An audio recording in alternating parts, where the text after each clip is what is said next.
ৰস আৰু ৰং কবি নবকান্ত বৰুৱা।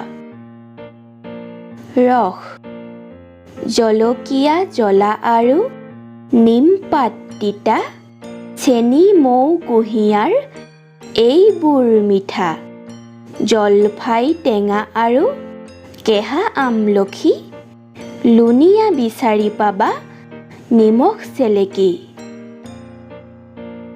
ৰং